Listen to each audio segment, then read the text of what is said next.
Hey guys, it's Owen from Wrestling Inc. back with another wrestling news roundup. Without any further ado, let's get into today's biggest stories in the world of professional wrestling.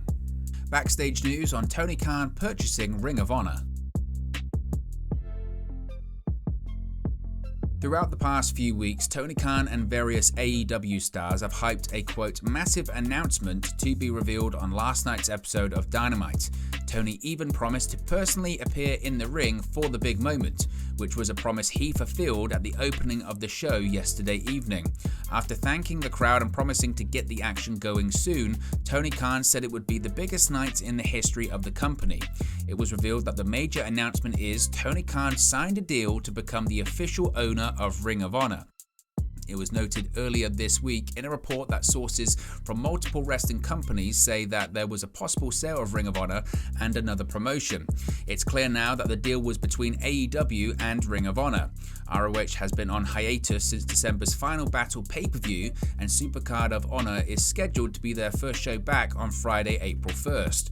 The company announced in the lead-up to Final Battle that they were taking some time off during the first quarter of this year to, quote, work internally to reimagine, end quote, the company and return with a, quote, new fan-focused product and provide a unique experience, end quote. Tony Khan previously indicated that the announcement was not related to any individual talent acquisition and instead it had to do with a new business deal for AEW. He recently stated that keeping the details quiet was because the AEW legal team had him under NDAs until everything was finalized, but assured fans that it would be, quote, huge for the promotion. More details have been revealed about Tony Khan's purchase of Ring of Honor on the latest edition of Wrestling Observer Radio. Dave Meltzer noted that the deal was put together 2 weeks ago, and the following day is when Khan started dropping hints. Both AEW and WWE were contacted regarding the sale, but Khan obviously put together the better offer. The tape library was mentioned as being important to AEW, and the company does want a streaming service in some form. Ring of Honor's footage is something that can help with that due to having more content. Plus, Ring of Honor owned the footage for All In, which was a crucial night for AEW's own history. It is not believed that WWE would have run Ring of Honor as a separate brand. However, when the company was hot in 2018, WWE made a pitch as Triple H wanted to buy the company. There were talks that went nowhere as Vince McMahon wanted to buy somebody bigger. WWE ended up trying to buy New Japan Pro Wrestling, Stardom and Pro Wrestling Noah. The company also tried to buy AAA, but nobody would sell to them for the price that WWE was willing to pay at the time. In a press release, Tony Khan spoke about acquiring the ROH video library. Khan said he is exploring a way to make the library available to fans. Quote, Ring of Honor's influence on modern professional wrestling is etched permanently in the history books, and this acquisition ensures that its legacy will be kept alive and treated with the utmost respect, Khan said. This deal adds thousands of hours of content to our rapidly growing library and creates new opportunities to expand our footprint on a national and global scale while having the potential to produce new content under the ROH banner. I will immediately begin exploring opportunities to make ROH's video library available to fans who will have the opportunity to witness the beginnings of the careers of some of AEW's biggest stars. CM Punk makes several WWE references on AEW Dynamite. There was no shortage of WWE references during CM Punk's in-ring segment with MJF on last night's AEW Dynamite. Punk initially compared his departure from WWE in 2014 to Steve Austin walking out on WWE in 2002. Quote, there's a famous picture of me with Steve Austin on the internet, Punk said. And after much lesser men framed him and said he took his ball and went home, I didn't get mad at the world. Punk was referring to Jim Ross mentioning how Austin took his ball and went home on a live telecast of Raw days after Austin walked out on WWE due to creative differences. Punk was drawing a parallel to the 11-year-old MJF blaming Punk for burying his dreams by walking away from wrestling in 2014. Later in the promo, CM Punk would ask MJF to take accountability for doing horrible things while making references to his storylines with Jeff Hardy and The Undertaker in WWE. Quote, I've done horrible things. I used to be you, Punk told MJF. I was so full of hate. I once poured alcohol down an alcoholic's throat.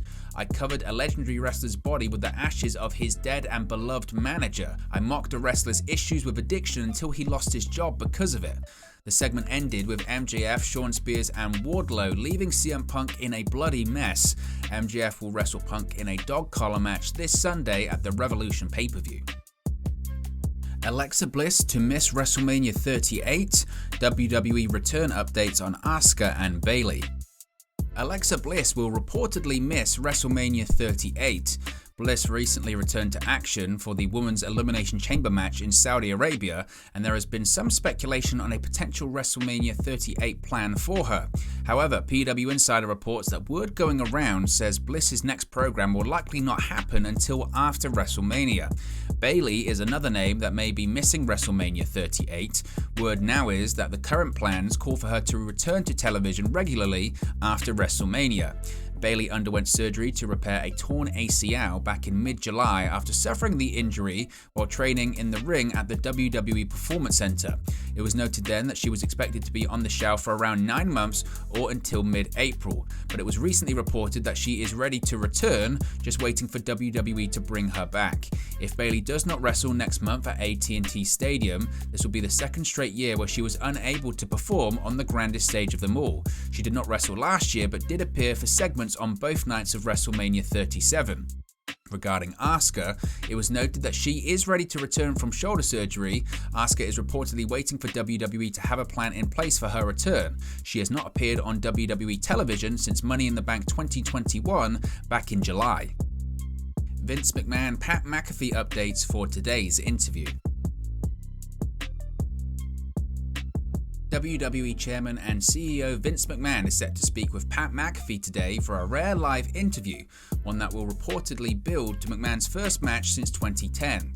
McAfee announced on Twitter yesterday that his interview with McMahon on the Pat McAfee Show will begin at 2 p.m. Eastern Time. The show hits the air every weekday at 12 p.m. Eastern Time and runs until 3 p.m, so it looks like Vince will be the main segment in the final hour. We will have live coverage of the interview as soon as it happens tomorrow at WrestlingInc.com. McAfee, who previously said this will be the conversation of a lifetime, also noted that McMahon will be live in studio for the interview. The SmackDown commentator posted a promo for the appearance, which can be seen on social media.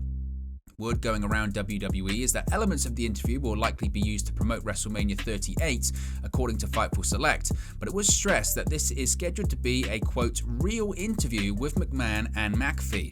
This will be Vince's first live non-WWE interview in almost 2 decades. His December 2014 Stone Cold podcast with WWE Hall of Famer Steve Austin was billed as a live interview following Raw that night. It's been reported that this interview will lead to McMahon returning to the ring at WrestleMania 38 for a feud with McAfee. Details on what they have planned for the feud have not been revealed yet, but it was recently reported that McMahon vs McAfee will be a, quote, smoke and mirrors match, so outside interference is expected, along with other gimmicks to cut down how many bumps McMahon has to take. This week's Raw featured a backstage segment with McMahon and Austin Theory continuing their lengthy storyline. Theory offered to attend the interview to have McMahon's back in case McAfee decided to jump him, but Vince wasn't interested because he said it's not that kind of show. Theory still teased that he will be there for the interview. There's no word on if Theory is scheduled to be used in the McMahon vs McAfee feud, but his involvement would help reduce the in-ring workload for Vince. For those who missed it, you can see the footage of their Raw segments on social media. Latest WWE departure sparks rumors regarding Triple H's future. A WWE corporate executive with ties to former wrestler and WWE executive Triple H is leaving the company. PW Insider has reported that Lissette Pineda was recently let go from WWE only 2 years after joining the promotion as its manager of global talent strategy and development in January of 2020. Pineda's position led her to working closely with Triple H, whose official corporate role in WWE is Executive Vice President of Global Strategy and Talent Development, with sources going as far to describe Pineda as Triple H's top executive assistant to PW Insider. They also noted that Pineda's role had become limited following Triple H's absence, and that it was felt it was only a matter of time before she was let go. Pineda's departure has led to many questions regarding Triple H's future with WWE. The 14-time world champion and former head of the NXT brand has not returned to work full-time since he underwent a procedure for a major cardiac event back in September of 2021. The event was later described as, quote, very, very serious by Wrestling Observer's Dave Meltzer. Triple H has been spotted touring the construction site of WWE's new headquarters in November. That said, he was reportedly not expected to return to his duties anytime soon back in January, according to another report by PW Insider. Pineda's exit has some wondering if the game will ever resume his old positions with WWE. Shawn Michaels has been in charge of NXT, now NXT 2.0 in his absence. It should be noted in WWE's latest 14A SEC filing that Triple H's talent contract with WWE is set to expire on March 30, though his contract will automatically renew unless he or WWE give 90 days notice. There has been no indication that any notice was given. Tony Khan comments on Jeff Hardy possibly joining AEW. During yesterday's media call ahead of AEW Revolution, Tony Khan spoke to Wrestling Inc. managing editor Nick Hausman. Hausman asked about Jeff Hardy, who recently claimed he will be joining AEW and who AEW has seemingly teased several times recently. Quote, "I don't think anybody should consider it a foregone conclusion," Tony revealed.